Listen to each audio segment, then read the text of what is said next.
तू जाना चाहे है ना? हाँ देख मधु, हाँ सुशील घर पर ना है और इससे अच्छा मौका ना मिलेगा तन्ने। चपाक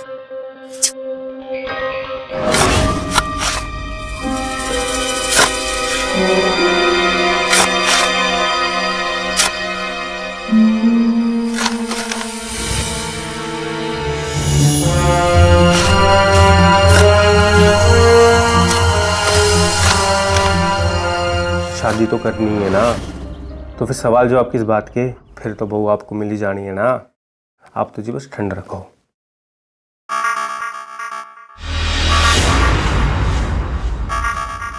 अच्छा मैं जरा ना फिर फ्री होके कॉल करता हूँ। हाँ जी बाय। करण, किसकी शादी की बात हो रही थी? क्या करोगी जी आप जानकर?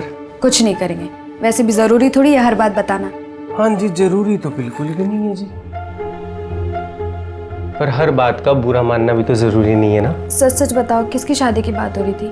मेरी माँ थी, इस बार गांव गया ना तो बलि का बकरा बनाने की पूरी तैयारी कर रखी है उसने। शादी? तुम्हारी शादी? मेरी शादी नहीं हो सकती क्या? उम्र हो रही है यार मेरी। लगता है यार तुमने ना यार अभी तक मेरी तरफ देखा ही नहीं कभी गौर से। करण, तुम्हारी माँ तुम्हारी शादी की बात करी और तुम्हें मजाक सूझ रहा है? तुम्हें सच में ऐसा लगता है कि मैं किसी और से शादी करना चाहता हूँ? हमने ये कब कहा? तो यही तो प्रॉब्लम है ना कि तुम कुछ कहती ही नहीं हो यार। मैं कब तक अपने घर वालों से इधर उधर की बात करके टालता रहूंगा? या फिर अपनी माँ को जाके बोल दूं कि हाँ जी मैं तो किसी और से प्यार करता हूँ और शादी भी करना चाहता हूँ उससे, लेकिन प्रॉब्लम बस इतनी है कि वो अपने पापा से अभी तक बात ही नहीं कर पाई।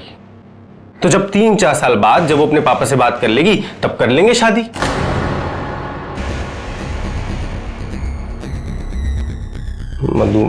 मधु यार बाबू यार, मैं इरिटेट होके बोल गया यार, आई एम सॉरी। करण, हम पापा से कैसे बात करें हमें समझ नहीं आता। पता नहीं वो कैसे रिएक्ट करेंगे। यार जब तक तुम अपने पापा से बात नहीं करोगी मधु, तो मैं अपनी माँ से कैसे बात करूंगा? अपने पापा से बात करने के अलावा और कोई रास्ता है? हम पापा से बात करेंगे।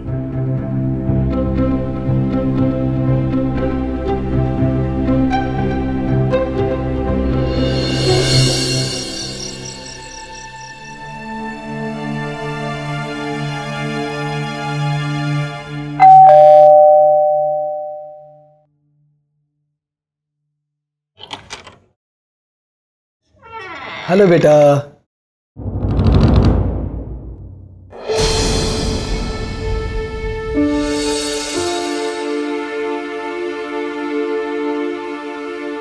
मधु, क्या हुआ बेटा? यहाँ खड़े खड़े क्या सोच रही है?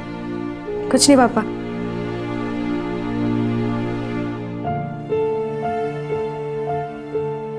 ये मधु को क्या हुआ? पता नहीं, अभी तक तो ठीक ही थी। करण, हम पापा से बात कर सकते थे पर पता नहीं क्यों नहीं कर पाए। मुझे तो पहले ही पता था तुम्हारे पापा से बात करने का कोई फायदा नहीं है। तुम्हारे पापा मानने ही नहीं वाले हैं यार। उल्टा उन्हें हमारे बारे में पता चला ना तो वो हमारा मिलना भी मुश्किल कर देंगे। ऐसा कुछ नहीं होगा, हम पापा से बात करेंगे। कब करोगी? जब मेरी शादी हो जाएगी तब करोगी? करण, तुम ऐसा क्यों बोल रहे हो? मुझे ऐसा ही लग रहा है इसलिए बोल रहा हूँ। करण, हम करेंगे बात पापा से। तो फिर तुम एक काम करो, तुम ना पहले अपने पापा से बात कर लो फिर मुझसे बात करना, ठीक है? हेलो करण।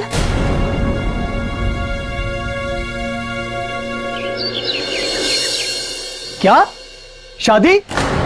दिमाग खराब हो गया तुम्हारा? तुम ये सब जानती हो कि क्या बात कर रही है?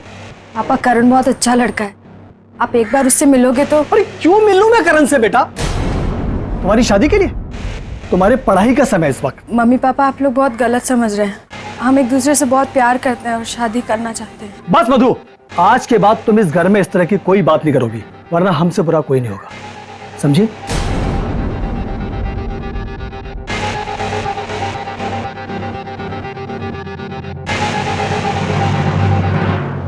मुझे पहले से ही पता था ऐसा ही होने वाला है। करण, हम मिलकर मनाएंगे ना मम्मी पापा को, और तुम भी तो मिलोगे पापा से। यार मधु, तुम्हारे पापा तुमसे तो बात करने तक को तैयार नहीं है। तुम चाहती हो कि मैं उनसे मिलूं? एक छोटी सी नौकरी करने वाले के साथ तुम्हारे पापा तुम्हारी शादी कभी भी नहीं करवाएंगे। तो क्या करें, भूल जाए एक दूसरे को?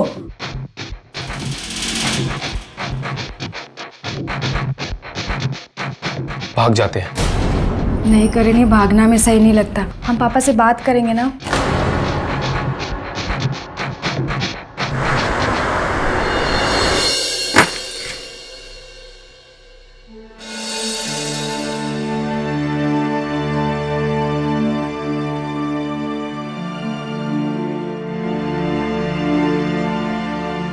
अभी तक गुस्सा अपने बाप से?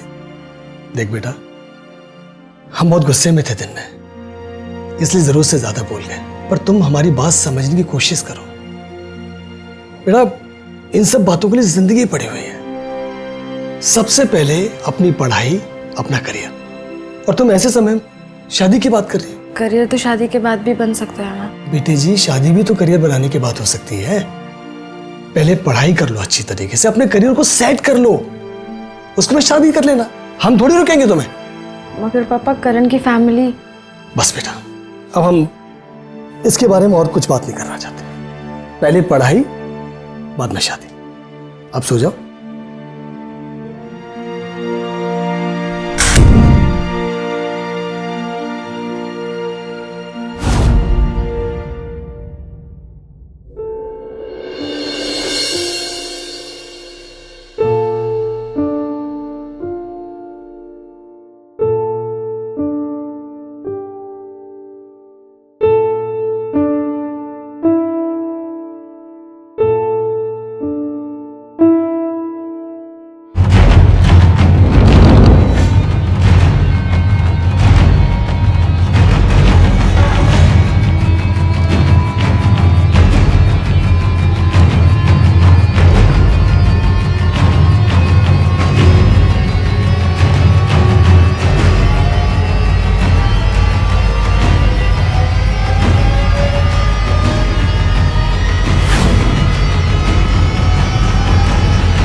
जैसे ही ये सब मामला ठंडा होगा हम लोग यहाँ से चले जाएंगे सुजीत।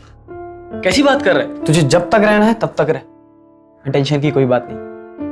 थैंक यू यार। चल मैं चलता हूँ।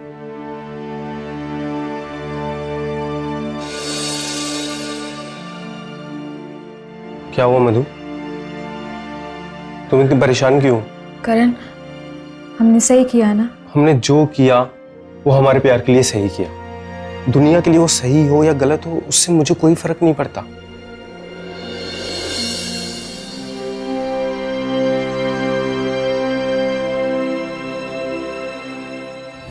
हम एक दूसरे से बहुत प्यार करते हैं।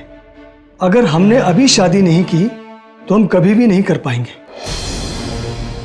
हम पढ़ाई खत्म होने का इंतजार नहीं कर सकते, इसलिए हम जा रहे हैं। हमारे सामने और कोई रास्ता नहीं है। इस लड़की ने तो हमारी नाक करवा दी, किसी का मुंह दिखाने लायक नहीं रखा, और मर गई वो हमारे लिहाज से। अभी तक किसी को कानो कान खबर नहीं है, ठीक है? और पुलिस में भी तुम लोगों की किसी ने रिपोर्ट नहीं की है। तुम दोनों आराम से गाँव निकल सकते हो।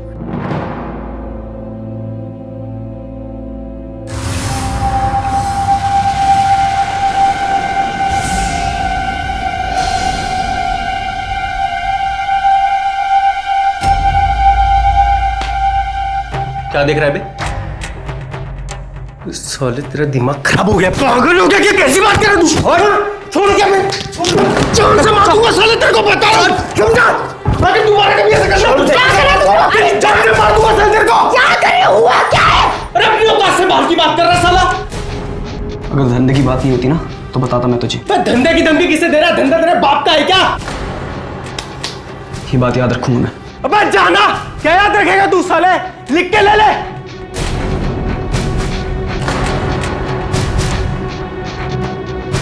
अब बताओगे हुआ क्या था? कुछ नहीं। देखो करण, तुम्हारे और सुजीत के बीच में क्या हुआ वो हमें नहीं पता, और अगर तुम्हें नहीं बताना तो कोई बात नहीं। तो फिर पूछ ही क्यों रही हो? इसलिए क्योंकि हम नई जिंदगी शुरू करने जा रहे हैं और तुम अपसेट हो। कल को हम घर जाएंगे तो तुम्हारी माँ क्या सोचेगी हमारे बारे में कि कैसी बहू है? शादी तो हुई नहीं अभी तक, और अब भी से बेटे को दुखी कर दिया। अब ठीक है? हाँ, अब ठीक है। Karan, I am really very happy. एक बार गांव चले जाए ना, फिर हमें कोई अलग नहीं कर पाएगा। I love you. I love you to.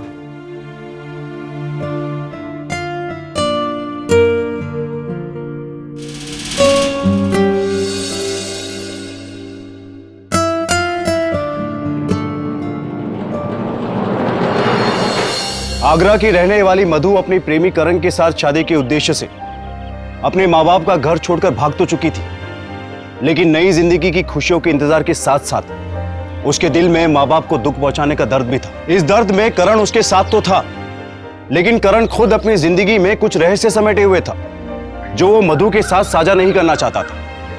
करण का दोस्त सुजीत, जिसने करण और मधु की आड़े वक्त में मदद की थी, उसी सुजीत के साथ करण ने झगड़ा किया था। आखिर करण की नाराजगी किस बात को लेकर थी? इन सब में बहुत कुछ ऐसा था जो सही और गलत के बीच में था। मधु के माँ बाप मधु की पढ़ाई को शादी के ऊपर प्राथमिकता दे रहे थे क्योंकि उन्हें मधु के भविष्य की चिंता थी, लेकिन मधु को करण से शादी से कम कुछ नहीं चाहिए था। इस विषय पर अगर दोनों पक्ष मिलकर शांति से बात करते तो शायद चीजें सुलझ सकती थी, लेकिन दुर्भाग्यवश ऐसा नहीं हुआ। एक तरफ मधु के माँ बाप ने करण से मिले बिना ही उसे एक सिरे से खारिज कर दिया था, तो दूसरी तरफ मधु अपने माँ बाप की इच्छा के विरुद्ध जाकर अपने प्रेमी करण से शादी करने के लिए घर छोड़कर भाग गई थी, और दोनों ही चीजें सही नहीं थी। करण और मधु एक दूसरे का हाथ थामकर अपनी नई जिंदगी की ओर कदम तो बढ़ा चुके थे, लेकिन इन कदमों के लड़खड़ाने का डर भी उनके दिलों में था। क्या इनकी जिंदगी वैसी ही होने वाली थी जैसा इन्होंने अपने लिए सोची थी, या इनकी जिंदगी एक ऐसा मोड़ लेने वाली थी जिसकी कल्पना करना भी मुश्किल होगा।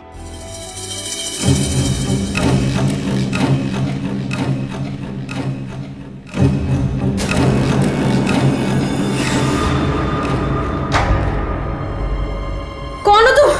ये क्या कर रहे हो? घबराने की बात है ना, और इतना डर क्यों लागे मारे से? हैं? कोई भूत बात थोड़े ना हूं मैं। हमें यहाँ कौन लाया है? अरे घबरा मत, ये थारा अपना ही घर से ससरा है वो तेरा। ये क्या बोल रहे हो? ले सही बोल रहा है मंडी, बहू रानी है तू इस घर की, बहू रानी मारी घराली बनेगी तू। चुप, मुझे जाने दो प्लीज, मुझे जाने दो, मुझे करण के पास जाना है। चुप चुप, करण का है,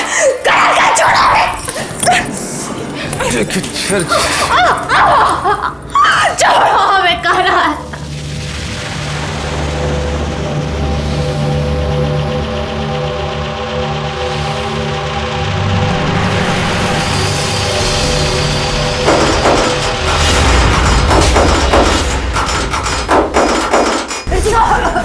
कपिल, दिमाग खराब हो गया क्या थारा? क्या तमाशा लगा रखा है? जरा भी सब्र ना हो रहा थार से? रात तो खड़ी खड़ी तमाशा के देख रही है, थारे से एक छोरी ने संभाली जा सके? छोड़ो छोड़ो, चुप।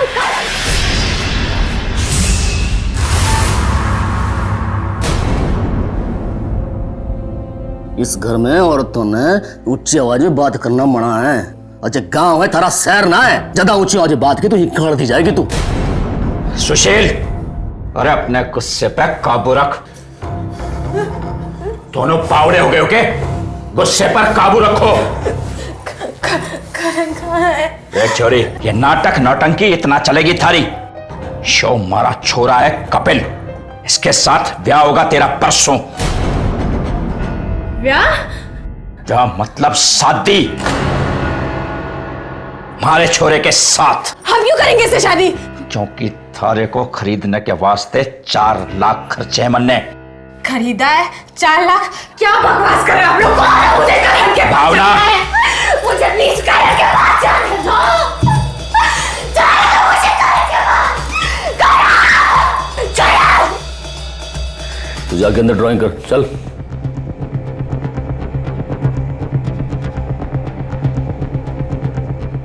छोरी सैर की है, गांव की ना है, थोड़ा सब्र रख ले। कहीं की भी होगी बापू, अब तो मारी है, क्या कर लेवेगी? अरे कुछ ना कर लेवेगी, पर दिमाग में ठंड रख लेगा तो पहाड़ ना टूट जाएगा।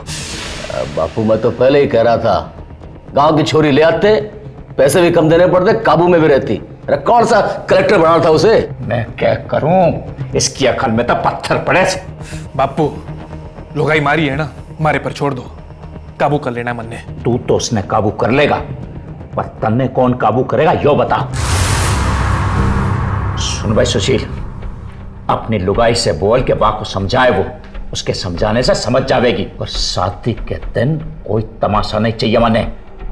देख छोरी ने समझा कि रोने धोने से कुछ हासिल ना होने वाला है। तो समझती है ना, तो समझाओ उसे, मान जाएगी छोरी जय बिरादरी के इज्जत की बात से, समझे?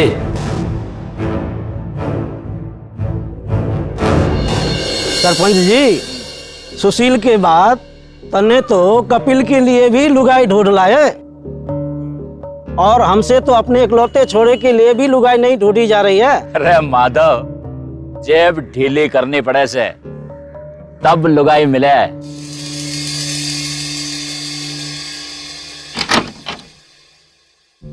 मधु,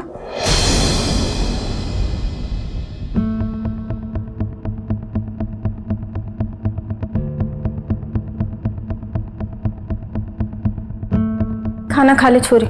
हमें करण से मिलना है, करण से मिलवा दो, हमें करण से मिलना है बस। धीरे बोल, कोई सुन लेगा ना तो फिर पिटेगी। प्लीज प्लीज हमें करण से मिलवा दो, प्लीज। कहाँ है वो? करण से मिलवा दो प्लीज। करण को भूल जा, उसे भूलेगी उतना ही अच्छा होगा। अरे करण ही लाश है छोरी शहर से, पर माधव झोला भर के पैसे खर्च हो गए। हमारे पास तो पैसे है नहीं, अब तो लागे है मारा छोड़ा कुंवारा ही मर जाएगा। जिस करण के लिए तू रो रही है ना, वो 4 लाख में तुझे बेचकर गया है। क्या बकवास कर रहे हो? करण ऐसे कर ही नहीं सकता, जरूर तुम लोगों ने उसे कहीं बंद करा होगा। मुझे करण के पास जाना है, मुझे करण के पास जा। सुन छोरी, कोई कहीं बंद ना है, बल्कि तू बंद है अपने सपनों की दुनिया में, इसलिए सच्चाई ना देख पा रही है तू जिस दुनिया से आई है ना, वो दुनिया बहुत अलग है। पर यहाँ तेरा मोल सिर्फ एक जानवर से ज्यादा ना है। और इस सच्चाई को तू जितना जल्दी मान लेगी ना, जिंदगी तेरे लिए उतनी ही आसान हो जाएगी। छोड़ो हमें, छोड़ो हमें। करण के छोरी, करण छोरी क्या कर रही है? करण छोरी। भावना, यो छोरी बाहर के तागी। वो मैं खाना देने गई थी। तो थारी आंखें फूट गई थी के? देख छोरी, जो ये सब कर रही है ना तू, इससे कुछ भी हासिल ना होगा। रे कपिल, इसने ले जा और अंदर बंद कर दे। छोड़ो हमें, छोड़ो हमें जाने दो। सवाल पाल लिया मन ने, आफत सी मचा रखी इस छोरी ने। सरपंच जी, कल शादी है, छोरी का ये हाल है, बिरादरी में पगड़ी उछालोगे क्या अपनी?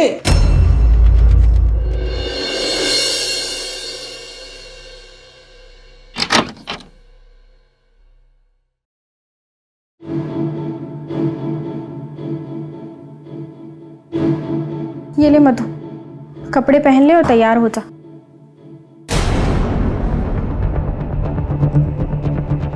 देख छोरी, हमारी बात समझने की कोशिश कर।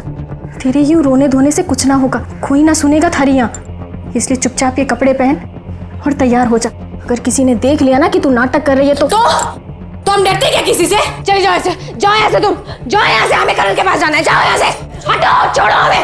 हमें करण के पास।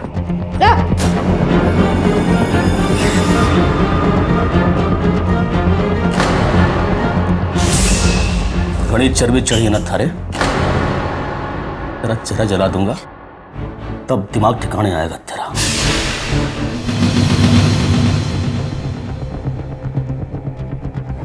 तने कल भी समझाया था ना, बात समझ में ना आती। हम समझाने पर आ गए, वो अच्छा नहीं होवेगा थारे साथ। यो आखिरी मौका से थारे पास कि तू समझ ले, मारे 4 लाख बेकार न कर। भावना, तैयार कर इसने, शादी में दुल्हन सुंदर लगे तो अच्छा है। चलो रे।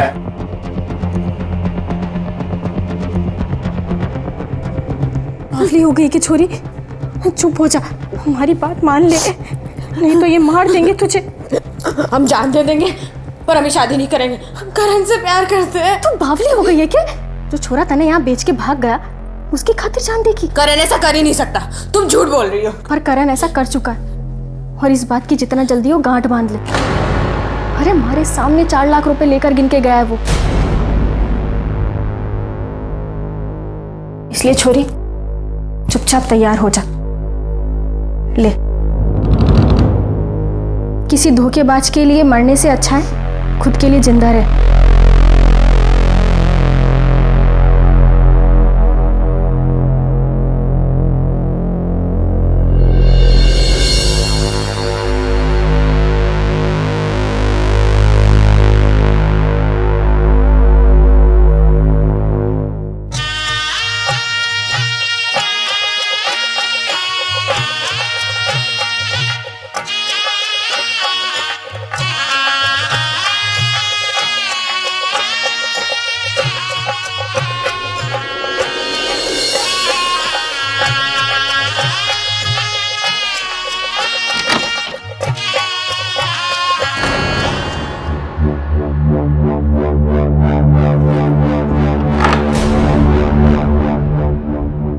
रे छोरी, डर क्यों लागे से? मारा दूं थारा, खाना जाऊंगा तन्ने।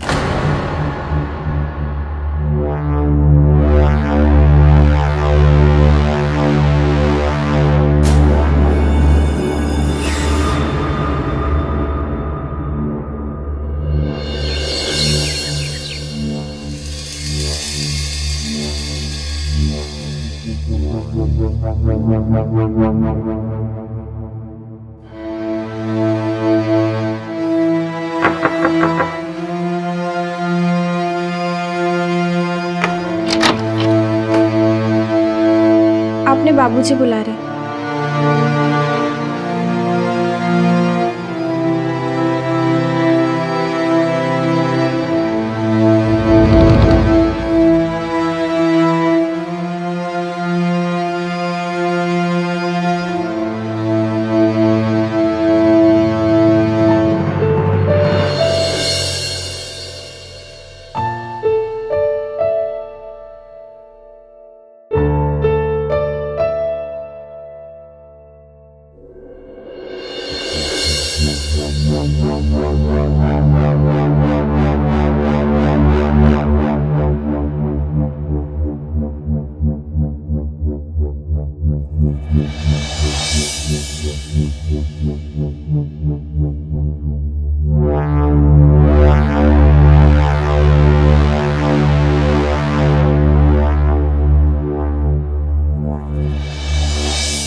कि हर वक्त यो सड़ा सा मुंह कित खातिर बना रखे,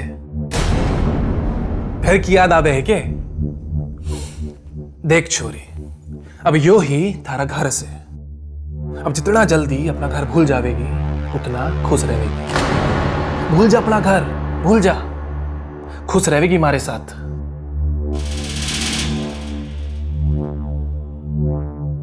सारे गांव में चर्चे हैं थारी सूरत के, सब कहवे हैं मारी लोगाई बड़ी खूबसूरत से हैं।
जल्दी आओ, कूद कूद। अरे कपिल, उसे क्या सोया पड़ा? अरे मुर्गी के बची हुई है, जा डॉक्टर ने फोन कर। अरे जा। हाँ बाबू। छोरी ने खाने के दर्शन ना होते थे के? बदन में खून के नाम पर कुछ भी ना था और खून बहने की वजह से घनी कमजोर हो गई से। वो तो वक्त पे इलाज मिल गया, नहीं तो हाथ से निकल जानी थी छोरी। डॉक्टर साहब इब कैसी है यो बताओ आप तो। इब तो खतरे के बाहर से, मैंने दवाइयाँ लिख दी है, टाइम टू टाइम देते रहना, ठीक हो जाए। मेहरबानी।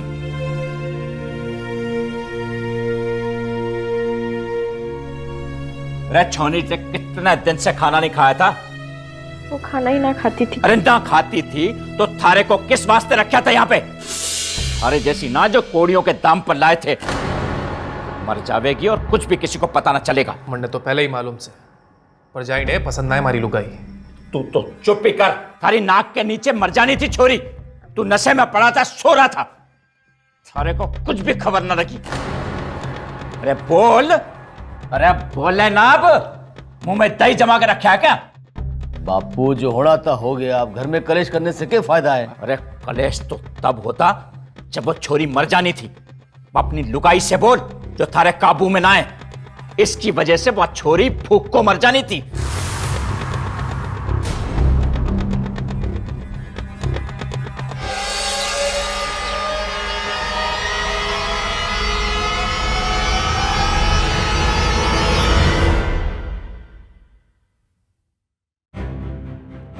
ये ले छोरी, खाना खा ले, फिर तने दवाई भी तो लेनी से।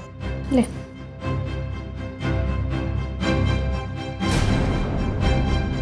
या वो भी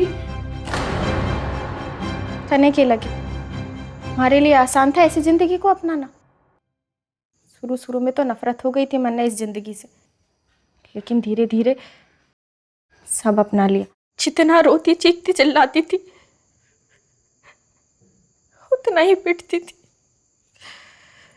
बाद में किस्मत का लिखा समझकर सब अपना लिया और उसके बाद लकी हो गया। उसको छोड़कर जाती भी का, छोरा को छोड़ के मर भी ना सकी। इसलिए भी छोरी मैं तन्ने समझा रही हूँ, सच को अपना ले। सच को जितना जल्दी अपनाएगी उतना ही अच्छा रहेगा जिंदगी जीने में। अगर हमें यहाँ से निकलना है, खुद को नुकसान पहुंचाकर खाना ना खाकर भाग पाएगी यहाँ से? अरे तू मर भी जाएगी ना तो भी इन लोगों को कुछ फर्क ना पड़ेगा। दूसरे दिन दूसरी ले आएंगे।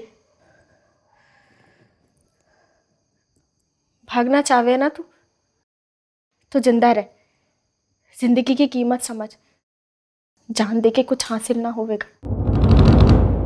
मधु ने अपनी नई जिंदगी को लेकर जो सपने बुने थे वो सपने कब के टूटकर बिखर चुके थे, और उन सपनों के बिखरने की वजह भी वही करण था जिसके साथ मिलकर मधु ने ये सपने देखे थे। करण से मिले धोखे ने मधु को यौन गुलामी की एक अंधेरी गुफा में धकेल दिया था। मधु ने करण से शादी करने के लिए अपने माँ बाप की सही बात को भी अनसुना कर दिया। क्या होता अगर मधु के माँ बाप करण से मिले होते? शायद वो करण के बारे में कुछ पता लगा सकते थे, उसकी सच्चाई को जान सकते थे, और अगर करण की सच्चाई मधु को पता चलती तो शायद चीजें ऐसी ना हुई होती। लेकिन मधु और उसके माँ बाप दोनों ने एक दूसरे की बातों को समझने की कोशिश ही ना की, और फिर जो कुछ भी हुआ उसने मधु की जिंदगी को पूरी तरह से बदल दिया था। सरपंच के घर में लगातार बलात्कार की पीड़ा झेलने के बाद मधु को आशा की एक किरण भी दिखाई नहीं दे रही थी। बलात्कार, शोषण और अपनी पुरानी जिंदगी की यादों ने मधु को अपनी वर्तमान जिंदगी से इस कदर निराश कर दिया था कि वो जीना ही नहीं चाहती थी। आत्महत्या के प्रयास में असफल रहने पर मधु को भावना के रूप में एक हमदर्द मिली जो खुद अंदर से टूटी हुई थी, लेकिन मधु को जिंदा रहने का हौसला दे रही थी।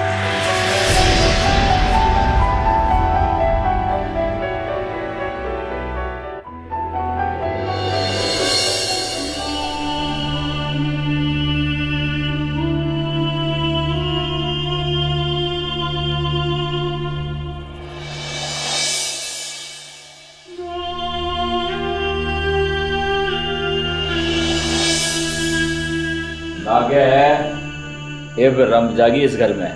रमेगी ना तो कितने जावेगी बापू। शुरू शुरू में सब नौटंकी होवे, फिर धीरे धीरे सब सही हो जावे। और फिर कौन अलग देश से आई है?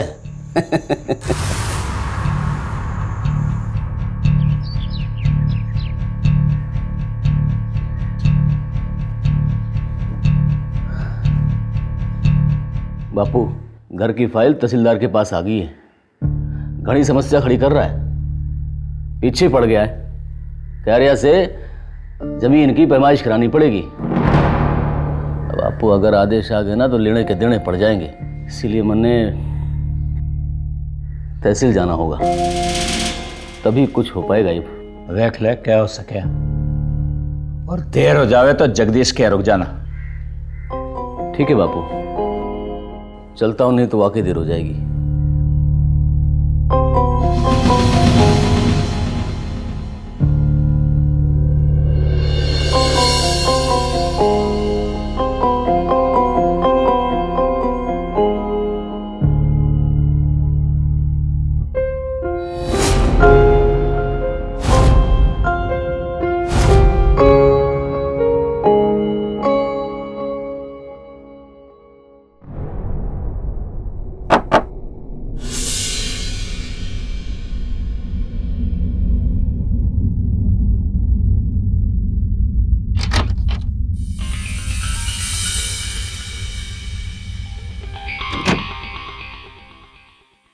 तू जाना चाहे है ना? हाँ देख मधु, हाँ सुशील घर पर ना है और इससे अच्छा मौका ना मिलेगा तन्ने। भाग जा यहाँ से। पर ये लोग आपको मार डालेंगे अगर इन्हें पता चलेगा कि आपने हमारी मदद की तो। तुम्हारी चिंता ना कर, मैं संभालूंगी यहाँ, पर तू भाग जा। जा जा भाग।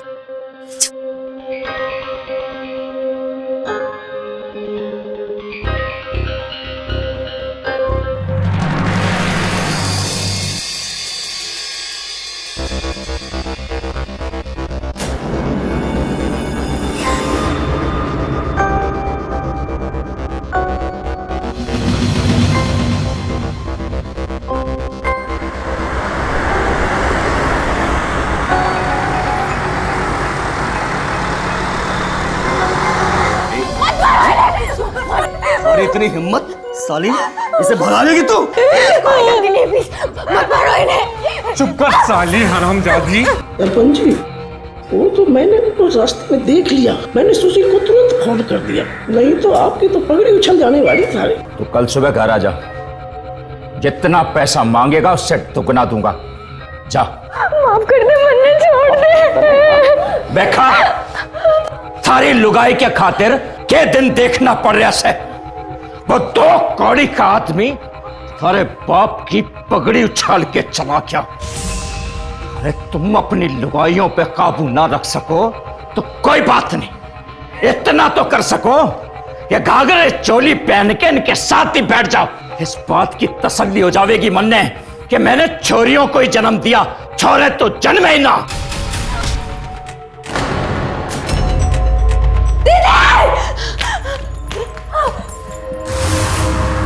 अरे यो तो मर गई। अच्छा वो मर गई साली, कलेश कटा।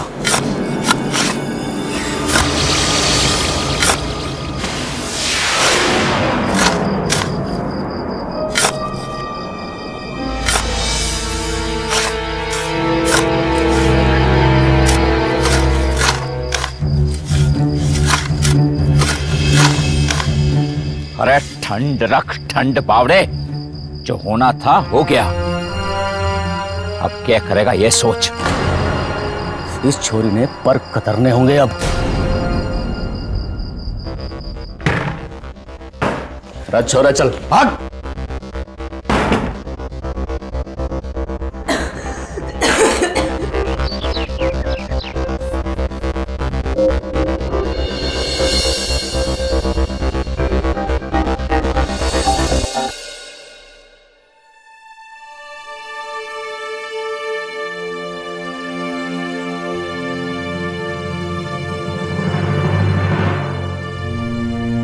बताओ। सबसे पहले आप अपने बेटे सुशील को बुलाइए। अरे सुशील, बात क्या हो गई लेखपाल बाबू? आदेश आया है अपने जमीन का। अब कौन सा आदेश आ गया लेखपाल बाबू?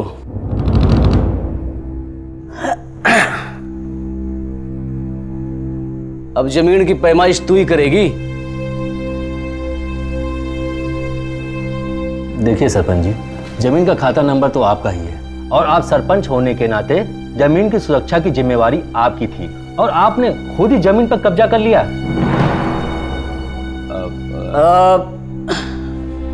लेखपाल बाबू,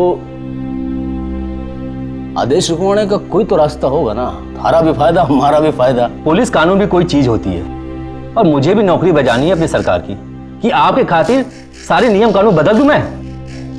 बीच का कोई रास्ता हो तो देखो ना लेखपाल बाबू। सरपंच जी, हर जगह दुकान खोलकर नहीं बैठना चाहिए। ये तहसीलदार के पास आपकी शिकायत गई है, अगर बात सही निकली तो आप लोगों को जेल जाना पड़ेगा। क्या बोला तू? जो नियम है वही बोला। तू हमारे को नियम समझाएगा? अरे चुप कर जा। देख लिए सरपंच जी, मैं आपकी भलाई की बात कर रहा था और ये 2 कौड़ी के सरकारी चमचे तुम्हारे बापू को जेल जाने की धमकी देगा। मैं कराओ, चुप कर जा। अरे ले जा इस बावले नु। जब सोई नहीं खुश रही उतने तलवार चलावे तू। रे मधु, चाय पानी लागे क्या ना? जी लाई। मैं क्या कह रहा था कि यह सुशील तो बावड़ा है, पर आपने तो समझदार हो ना। मैं तो समझदार हूं सरपंच जी, मगर आप देख लेना, एक दिन ये सुशील आपको बहुत बड़ा नुकसान पहुंचाएगा और आपको ये जमीन का कब्जा छोड़ना पड़ेगा। ये खुद ही देख लीजिए, कोर्ट का ऑर्डर है।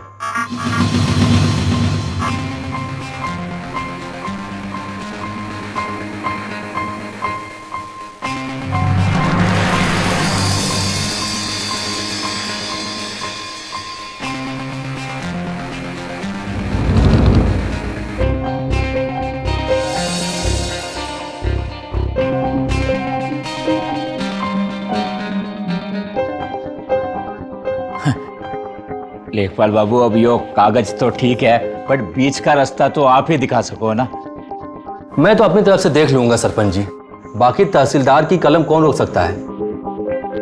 ठीक है, मेहरबानी, चलता हूं।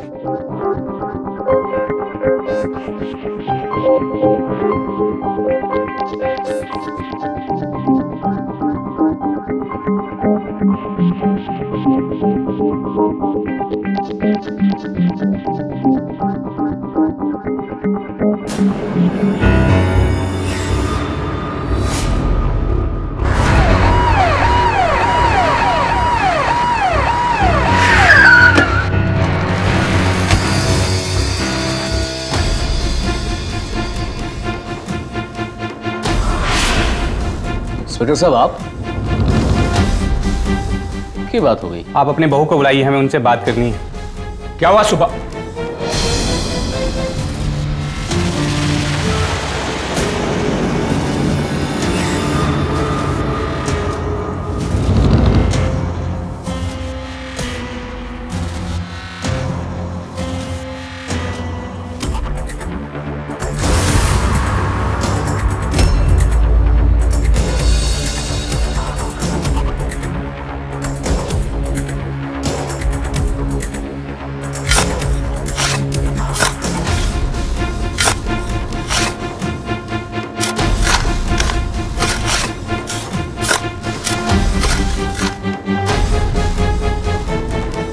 लेके चलो इनको। चलो चलो।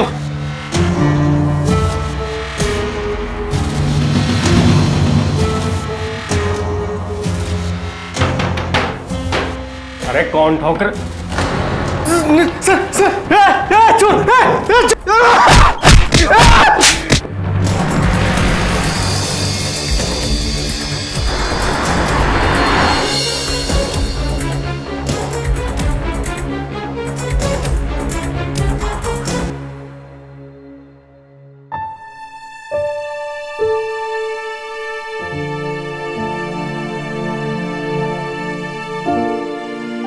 ये देखो,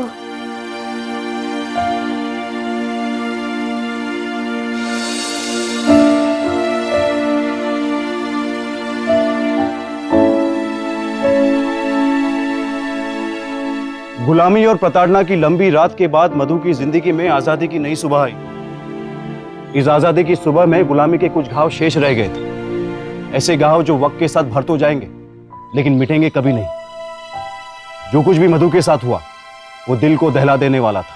हर माँ बाप अपने बच्चों का भला चाहते हैं, इसलिए वे अपने बच्चे को पढ़ाते हैं, लिखाते हैं, उन्हें जिंदगी का सही मतलब सिखाते हैं। यही बच्चे बड़े होकर किसी से मिलते हैं, उन्हें प्रेम होता है, जो प्राकृतिक रूप से बड़ी ही सामान्य सी बात है। लेकिन कई बार हमारी सामाजिक परिस्थितियां माँ बाप और उनके बच्चों को एक दूसरे के सामने ला खड़ा कर देती है। क्यों ऐसा नहीं होता कि दोनों एक दूसरे की बातों को समझे, उन्हें अपनी बात समझाए, एक दूसरे को सही और गलत बताए। बातचीत के जरिए कई समस्याओं का निवारण हो सकता है, लेकिन इस केस में ऐसा नहीं हुआ। दूसरी तरफ ये केस हमारे देश के कई समाजों का प्रतिबिंब भी है। लड़कियों को खरीदना बेचना ऐसी जगहों पर आम है जहां लड़कियों की कमी है। ऐसे हिस्सों में लड़कियों को परिवार के ऊपर एक बोझ समझा जाता है और कई बार तो उन्हें मां के गर्भ में ही मार दिया जाता है ताकि उनका परिवार आने वाले खर्चों से मुक्ति पा सके। और कई घरों में तो घर की महिलाएं ही इस तरह की हत्या को अंजाम देती है। लड़की की शादी और दहेज इसका सबसे बड़ा कारण है।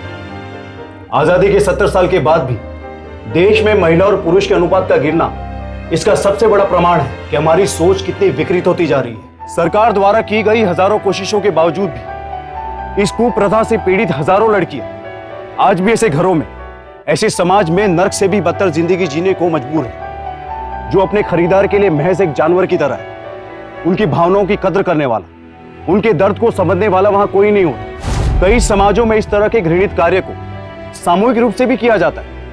कभी प्रथा के नाम पर तो कभी लड़कियों की कमी की मजबूरी के नाम पर इस तरह की घटना को अंजाम दिया जाता है। लेकिन किसी भी तर्क के द्वारा इस तरह की घटना को सही नहीं ठहराया जा सकता। मधु का उदाहरण एक असंतुलित समाज की निशानी है और ऐसे समाज से हम सबको खतरा है। जब तक ऐसा असंतुलित समाज रहेगा तब तक मधु जैसी न जाने कितनी ही लड़कियां इसका शिकार होती रहेगी। इसी के साथ मैं गिरीश जैन क्राइम अलर्ट के इस एपिसोड में आपसे विदा लेता हूं। फिर मिलूंगा ऐसी एक सच्ची घटना के साथ।